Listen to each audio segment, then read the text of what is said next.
దేవుడు మనల్ని ఒక పాత్రగా వాడుకుంటాడు.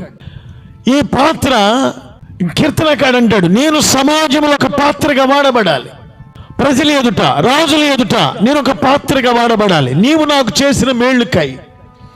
ఎందుకు నేను జ్ఞాపకాలలోనే లేను. ఇంట్లో దైవజనుడు వచ్చి కూటికి పెడుతుంటే అతడు ఇంట్లో లేడు, ఎక్కడో గొర్రెలు కాసుకునేవాడు. అందరూ పేరెన్నిక కలిగిన వాళ్ళంతా అక్కడ కూర్చున్నారు. ఎన్నిక లేకుండా ఎక్కడో ఉన్నాడు.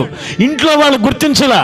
ఇంట్లో వాళ్ళు సేవకుడు వచ్చి బలి అర్పిస్తుంటే, సేవకుడు వచ్చి స్తుతికూటం పెడితే, సేవకుడు వచ్చి ఆరాధన జరిపిస్తుంది ఇంట్లో, వాళ్ళందరూ పరిశుద్ధపరచబడ్డారు. కానీ ఇంట్లో లేనివాడు అక్కడున్నాడు.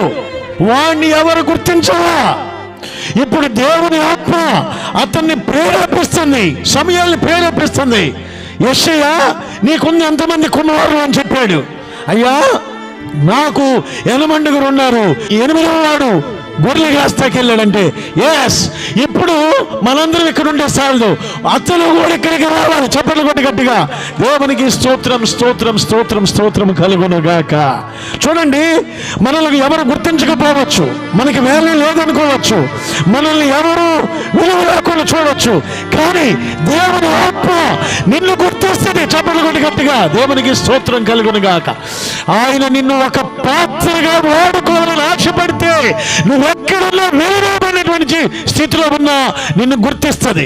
ఒక పాత్రగా ఆయన నిన్ను వాడుకోవాలని ఆశపడుతున్నాడు.